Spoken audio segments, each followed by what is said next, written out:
can do it, Laura. After all, you're a Croft. I don't think I'm that kind of Croft. Sure you are.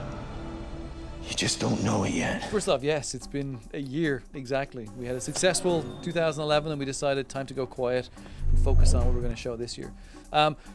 The goals that we set ourselves when we came out of last year where we needed to show that next arc in the character. We was very keen to sort of show how this young 21-year-old girl landed on an island, naive, young, you know, interested in exploration, but thrust into a situation which she did not expect to be in. And then we want to get to the action adventure, Lara. We want to get to that hero. We want to get to that girl that everybody kind of puts the controller down and goes, that's Tomb Raider, that's Lara Croft that we want it to be. But you have to have this piece of content in the center that allows you to be able to understand how she's become this person.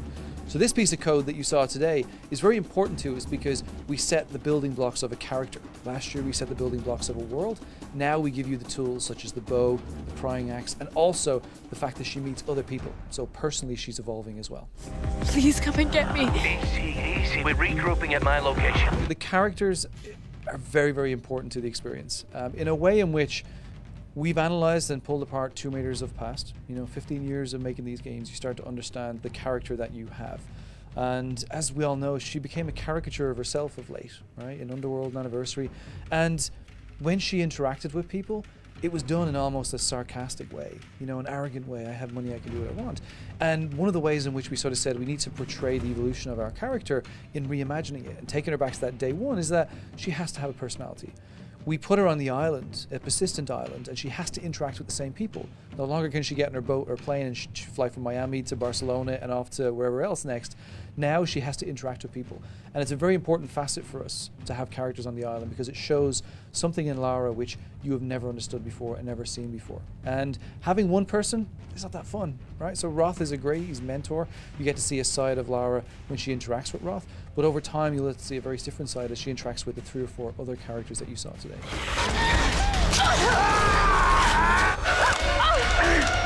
You know, I think it was very important to is to look at Lara of years gone by.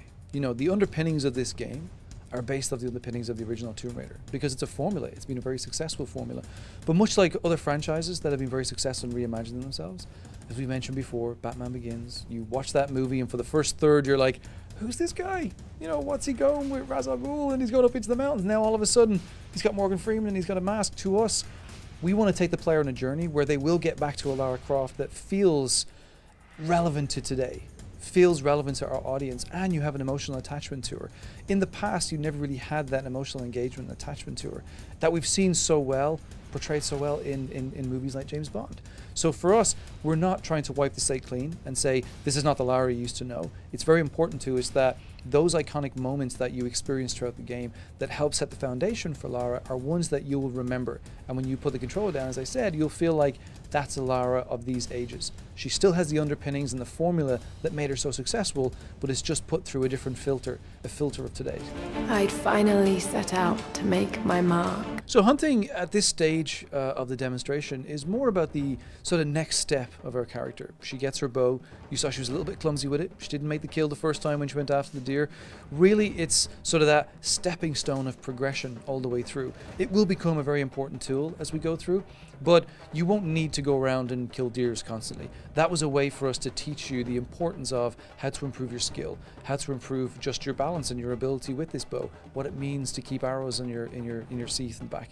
So to us, going through those experiences in this particular instance is just a way to grow the character. You'll be able to kill harvest animals as you did with the deer to be able to grow your XP, and we'll talk about a little bit later on about what that means when you play through the game. But you won't come back into a scenario where you'll be forced to say, hey, it's hunting time. You've done that experience. You've learned what you need to learn, and we take the character to the next level to take that bow into other places. One of the things that were very important to take a step back is that what you see on the screen is something that we can talk very clearly to, and we don't set the bar by saying here's what's going to happen in 6 months time. We sort of say, hey, here's what you see, here's what we want to explain. It's the character arc. So with skills and with gear, it's very important that we set those sort of pinnings of the foundation to say she's got her bow, she's had to kill a deer. You've seen them improve. What that means later on we'll start to show you when it gets into sort of the cool, maybe combat, maybe sort of more adventure paced beats. But right now it's about how we're going to evolve the character over the coming months that we're going to present this game to you all, is that you see the evolution of her, and it has to be done in sort of little steps.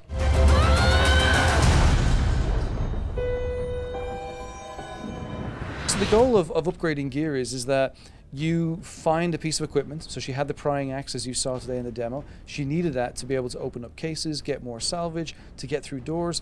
But over time, that's not strong enough. She needs to get something a little bit stronger. So we gave her the task of going around and trying to break open some casks and salvage some better parts, which once she gets enough parts, she gets to come back to her base camp and improve that. That's a thread that will run through the game, that you'll feel like, okay, we presented last year gear gating. You'll come into a space and you'll feel like, okay, I want to be able to get by that door, but I don't have the gear right now. As you progress through the game, you'll go, hey, I now have that tool. I can continue with the single player story, or I can go back and I can re-explore certain areas because now I have the abilities and I have the tools. So the gear is a very important thing to us that we'll start to show a little bit later, but from what you saw today, we just gave an example of. You have a very sort of weak, partly broken tool. It has one use. You need to improve that in order to be able to get beyond the objective. More fire. It'd be naive of us to say there's no inspiration from other TV shows and movies. We're a studio of a lot of people, all sitting there kind of coming in with their ideas and saying, hey, I watched this last night, or I watched this movie over the weekend. So when you put all those ideas into a melting pot, you come out what we've got today. I play the game and I can pick out certain moments that I feel I remember seeing that in a movie, but it's slightly different. They've taken that magic and they've injected it into our game and sort of said, this is our flavor of what that meant. A lot of them are emotional moments where we want to be able to sort of make the hair stand up on the back of your neck, or have those iconic moments that people feel, I've seen that. I feel like that's something that I've been down that path before. I know what it means. So when we look at whether it be movies like James Bond, the reimagining of that character, whether it be Stallone in Rambo with sort of what he had to do to survive, or even through Lost, you know, we look at that and think, that was a blank canvas. Much like ours, it's an opportunity to be able to do so much more. We've taken the island and the opportunity to have this island to be able to evolve a character which is very dear to our hearts. We want to see her progress and grow. To do that, we believed you had to do it on a persistent location rather than having her flying around the world. So it just happened to be an island. Yes, inspiration comes from many places, and Lost was probably one of them for some of the team.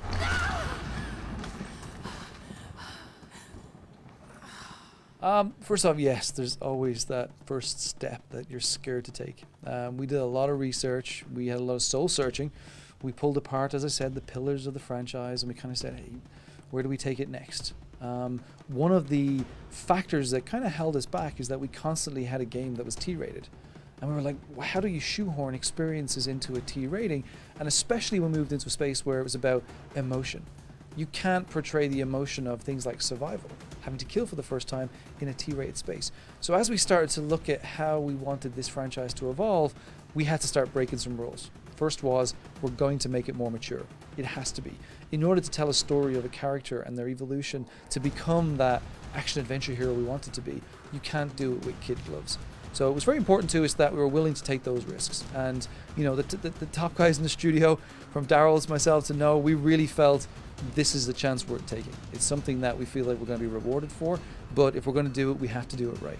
And as you play through the game, it's not like there's going to be tons of F-bombs. It's more about you'll come across experiences and you'll feel like, I could not have experienced that in the same way if I had have done that with the kid gloves of previous Tomb Raiders. And it's very unique and something that I'll remember for a long time. Do you think any longtime fans who associate Lara with just the girl with big boobs who's hot will play this game and be like, what is this? So I say yes, because we spent a lot of time talking to them, and Megan Marie, who's our community manager, came on board after she wrote the story for Game Informer. She's one of the biggest Tomb Raider fans out there, and Megan has spent a lot of time over the last year talking and engaging with a lot of the fans from around the world. We've had a ton of praise for the direction that we're going in. Of course, there's always going to be hardcore fans, no matter what you do and what you work on. I'm still a hardcore fan of like the original Batman. Probably shouldn't say that, but I am. But when I look at the fans out there, they're the ones who support us. They've come back with sort of messages to Megan and, you know, sort of the support of keep doing it. You're taking that risk and we're willing to sort of see it through. Even down to the fact that in a couple of days, Megan's got 14 of the world's community ambassadors flying in and she's going to entertain them for a few days. They're that excited to be a part of this journey. So yes, the community love what we're doing. But of course, as I said, as with anything, there's a lot of fans who love what we used to do and what Core used to do. And the games are still available to play. That's what's great. When life flashes before us. You're right in terms of the detail. We spend a lot of time getting it to the polish that you see today. We hit alpha a couple of months ago, and we can play the game from start to finish. And when I say you can play the game from start to finish, it's in the quality that you see right now. And our goal is to spend the next sort of 8+ months. We've announced that we're going to be in early 2013 to really sort of set the bar and going in and looking at story, making sure that each little experience is kind of extruded to the most that it possibly needs to be. So for us, it's a very important thing that you build a game that has that emotion all the way through, the quality all the way through. And to answer your question, we're looking at roughly around a 10-hour+ game. So it's important that you don't put your money down and you go, that was awesome, but it was only 4 hours. That's not what we want to be. We've spent a long time getting the game to where it is, and we made a decision just last week to push the game to a time where we believe that in order to hit that quality bar all the way through, we don't just want to push it out the door. We want to make sure that we get it right. It's too important to just say, hey, let's get it out there. It's in a great position. What kind of contraption is this? There are no plans as of now for creating a Wii U version. And I think the reason why there's nothing in the works right now is because, one, when we started making the game, it wasn't announced and it wasn't out there. And two, as a studio, we promised from day one that if we created a unique experience or create an experience in the game, it would be unique to the platform we're building it on. So right now, we haven't looked at the Wii U. We haven't spent any time sort of delving under the hood to see whether it was a possibility. Our focus is firmly on the 3 platforms that we set out to on day one. I've got to get out of here. Tomb Raider is coming to the Xbox 360, PlayStation 3, and PC in early 2013. I hate tombs.